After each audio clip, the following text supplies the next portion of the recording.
Ulitin ko mga DDS, makinig kayo mabuti, hindi ito bati ko sa inyo.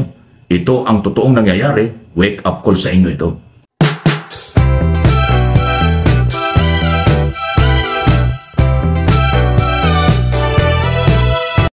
Kung yung mababalitaan, may report po na umalis ulit si Sara Duterte kahit na meron pong papalapit na trial sa Senado, yung impeachment trial na ay yung impeachment process ay magsisimula ng June 2. Pero ang balita po ay umalis nga si Sara at babalik daw ng Dahi sa Netherlands.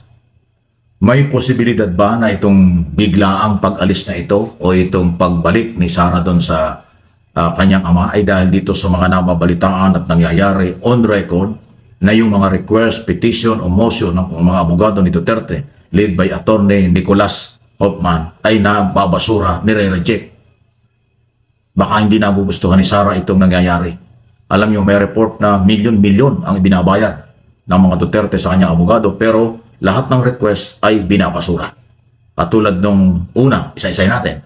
Una, yung kanyang petition o request na mag-inhibit yung dalawang judge kasi raw ay bias ang dating, nireject yun. Hindi ho yun pinatulan ng ICC. Pangalawa, yung issue tungkol sa disqualification. Pinadidisqualify niya yung dalawang lawyer, dalawang judge ng ICC. Nagsalita na po yung presidente ng ICC na walang jurisdiction ang mga abogado ni Duterte na magpetisyon at mag-request ng disqualification kasi sila lang ang merong authority nito. Binasura na naman. Ngayon, by June, posible na hong magkaroon ng desisyon doon naman sa petisyon na jurisdiction. Meron bang karapatan, jurisdiction ang ICC sa kaso ni Duterte?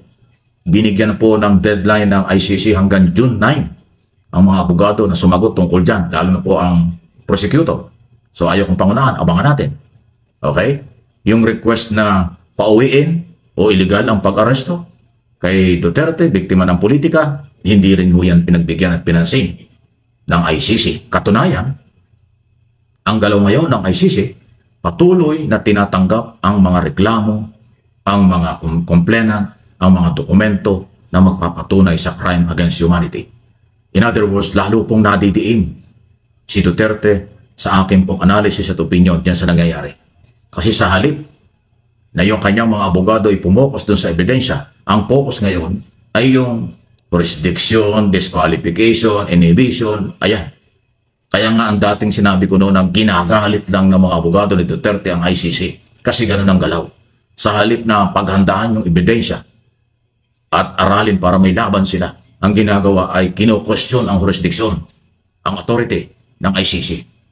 Di ba? Para bang tumira ka sa isang hotel, pero sa halip na magpasalamat ka doon sa may-ari ng hotel dahil magandang accommodation, pero sinisilip mo at laging mong binabanatan yung may-ari ng hotel. Kung ano mong meron sa hotel doon, ini-expose mo, sinisiraan mo. Abay, paano ka bibigyan ng magandang serbisyo? Ganon ang description ko sa ginagawa ng abogado ni Duterte. Kaya may posibilidad na itong pagbabalik ni Sara sa Netherlands ay para ayusin ito. Kasi nakikita niya, puro talo, puro deny, puro basura ang kanilang mga galaw. Delikado yan. O huwag kayong magalit. Mga DDS, maging matalino naman kayo. Kahit paminsan-minsan. Kung inyong papakinggang mabuti ang sinasabi kong ito, hindi ito banat sa mga Duterte. Ito ay malasakit kay Duterte at kay Sara. Kasi ang lumalabas ngayon, yung gusto nilang mangyari, hindi nangyayari.